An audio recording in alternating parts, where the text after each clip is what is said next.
Saudara, Presiden kelima Republik Indonesia Megawati Soekarno Putri hari ini mengeluarkan tulisan di harian Kompas yang berjudul Kenegarawanan Hakim Konstitusi. Di awal tulisannya, Megawati menekankan tanggung jawab penguasa seperti Presiden terhadap etika sangatlah penting. Maka bila Presiden terkesan memperjuangkan kepentingan sendiri atau keluarganya, itu fatal. Sebab Presiden adalah milik semua rakyat Indonesia. Mega juga tekankan Pilpres 2024 merupakan puncak evolusi, kecurangan terstruktur, sistematis, dan masif, ditambah motif nepotisme yang mendorong penyalahgunaan kekuasaan Presiden. Hingga Mega menuntut sikap kenegarawanan Hakim Mahkamah Konstitusi untuk memulihkan etika dan moral. Karena tanpa itu Mahkamah Konstitusi hanya menjadi jalan pembenaran bagi sengketa pemilu yang orientasinya hanya pada hasil tanpa melihat secara jernih bagaimana keseluruhan dan input dari proses pemilu. Saudara, kami juga mendapat foto tulisan tangan Megawati. Ini dia, di akhir tulisan Megawati mengingatkan tidak ada kekuatan yang menghalangi Fajar menyingsing di ufuk timur. Sadarlah, insaflah, ingat, nama-nama kalian akan tertulis dalam sejarah Republik Indonesia. Semoga amicus curiae.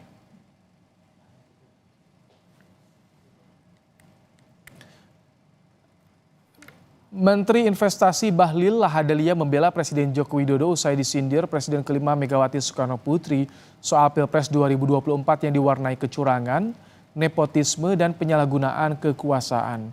Bahlil mempersilahkan siapapun yang bisa membuktikan dugaan kecurangan presiden di pemilu 2024. Namun Bahlil meminta semua pihak untuk menghargai proses sengketa yang masih bergulir di Mahkamah Konstitusi. Mengenai majunya Gibran, Bahlil katakan tidak ada aturan yang melarang anak presiden untuk maju di pemilu.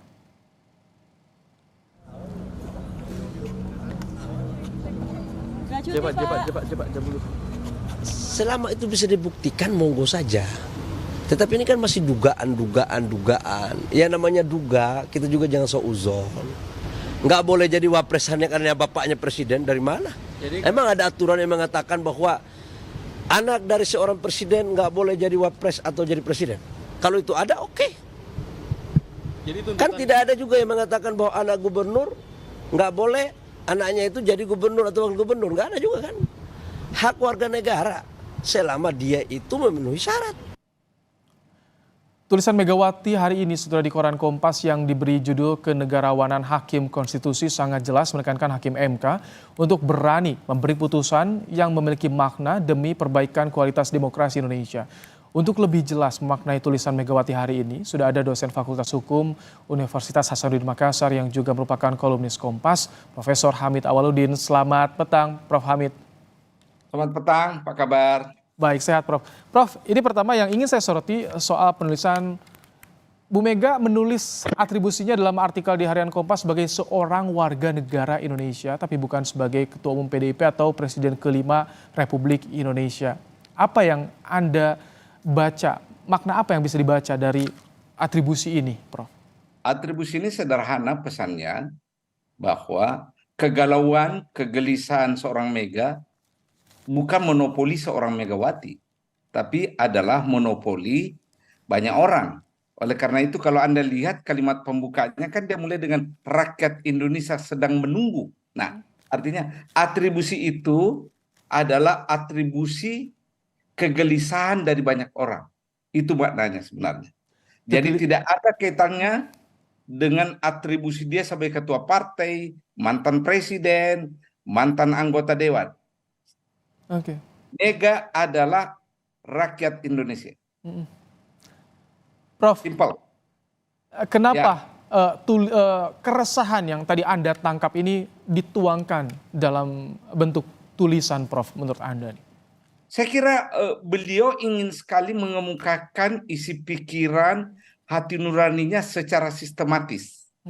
Karena bahasa tulisan itu adalah ungkapan ekspresi diri dengan alur pikiran yang jernih dan sistematis. Bukan sekedar refleksi dari kepentingan dan keinginan sesaat. Orang menulis itu, tulisannya itu hasil kontemplasi panjang. Beda kalau ngomong, sekedar refleksi dari sesuatu yang dirasakannya. Saya kira dia melalui perenungan yang panjang ibu ini, sehingga dia menulis. Ada kontemplasi dalam yang dia miliki. Kontemplasi itu lahir dari akumulasi pengalaman empirik yang nyata yang dihadapinya.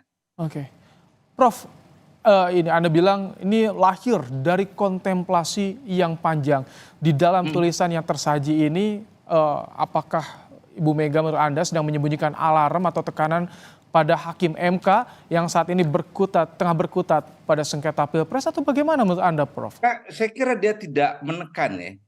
Dia mengharapkan. Jadi ibaratnya Ibu Mega itu berada dalam dahaga kebenaran dan keadilan, dan dia membayangkan bahwa Mahkamah Konstitusi masih bisa menjadi oase untuk menghilangkan dahaga kebenaran yang dicarinya, yang menggelisahkan dirinya. Saya kira dia nggak mencam, dia mengharapkan. Karena kenapa? Dia kan membayangkan Mahkamah Konstitusi itu sebagai hakim itu adalah negarawanan. Negarawanannya yang dituntut, statementship-nya. Dan dia memberikan 4 kriteria untuk menjadi negarawan itu. Jadi jelas sekali. Kalau dia mengintimidasi, mengancam, dia tidak memberi kriteria. Dia hanya mengatakan kalau Anda tidak lakukan ini maka itu ancaman. Dia mengharapkan dan dia membayangkan masih ada negarawan di antara orang-orang yang berjubah hitam yang bernama hakim. Ini kalau Anda melihat, ini adalah sebuah keresahan dari seorang Megawati Soekarno Putri menantikan hasil yang terjadi di Mahkamah Konstitusi, atau ada justru ketidakpercayaan pada proses yang terjadi di Mahkamah Konstitusi?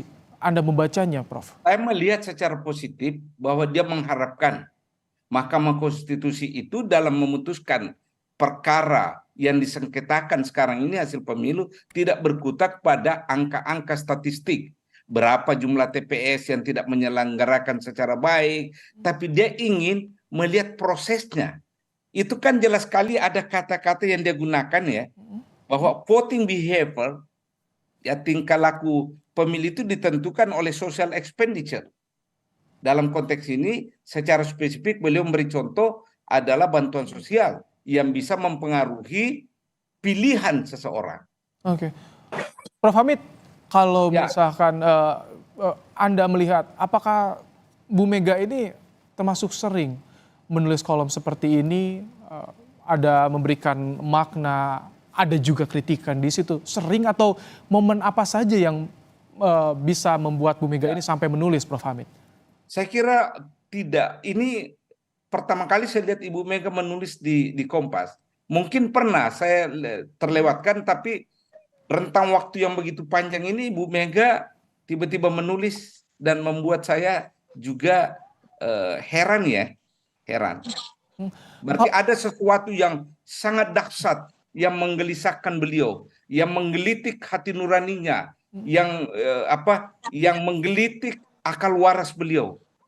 Oke. Jadi ini hal yang jarang terjadi, mencurahkan dalam bentuk tulisan. Ada kegelisahan yang dahsyat tadi Anda sampaikan. Dengan tulisan ini apakah bisa memberi dampak nanti terhadap proses yang tengah bergulir di Mahkamah Konstitusi, Prof Hamid? Ya, sekali lagi yang saya kemukakan bahwa beliau mengharapkan, menaruh harap kepada para hakim untuk menjadi negarawan. Beliau kan mengatakan menjadi negarawan itu kan pertama persyaratannya the truth is the truth, kebenaran ya kebenaran, jangan bengkokkan itu kebenaran. Yang kedua, dia menggunakan terminologi qanaah, bahasa Arab itu yang artinya jangan sudahi itu keinginan macam-macam.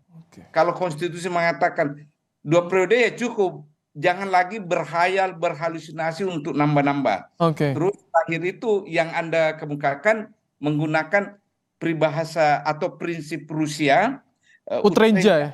Ya, jangan, tidak ada orang yang bisa menghalangi menyingsingnya fajar di ufuk timur. Itu maknanya apa, Prof? Utreja, maknanya fajar adalah ya bahwa kebenaran itu akan terkuak. Kemudian jangan paksakan menyembunyikan kebenaran. Karena kebenaran yang diidentifikasi sebagai fajar itu tetap akan muncul. Hukum alam adalah fajar menyingsing di ufuk timur. Itu maknanya. Jadi ini sebagai pengingat bagi hakim konstitusi. Ya. Baik. Kemudian di bagian akhir tulisan, Bu Mega juga menuliskan amicus curiae. Apa yang Sahabat Anda baca pengadilan. soal ini? Sahabat pengadilan, Prof. Ya, itu menunjukkan bahwa Ibu Mega tidak membenci pengadilan dan tidak mengintimidasi kan? Dia ingin mengatakan, wahai pengadilan, aku ini menyuarakan kebenaran dan kebenaran juga kau miliki. Itu maknanya. Prof, kalau misalkan ini kan tadi kembali bicara soal atribusi sebagai seorang warga negara Indonesia. Padahal Bu Mega adalah seorang ketua umum partai politik besar, pemenang pemilu juga, Prof. Kan tentu ada instrumen, ada tools yang bisa digunakan untuk bisa memberikan concern pada sengketa pilpres yang tengah terjadi saat ini, Prof. Tapi ini lewat tulisan. Ya, saya kira beliau sekali lagi ketika orang mengekspresikan keinginannya melalui tulisan berarti dia berkontemplasi itu. Tidak sekedar bereaksi. Antara berucap dan menulis dua hal berbeda. Karena ya kalau orang menulis itu kerangka pikirnya harus sistematis kan. Sementara kalau kita ngomong yang penting lawan bicara memahami apa keinginan kita. Tidak perlu sistematis. Baik. Terima kasih Prof. Hamid Awaludin yang telah mengulas bagaimana tulisan Megawati Soekarno Putri, seorang warga negara Indonesia di kolom harian Kompas hari ini. Terima kasih Prof. Hamid.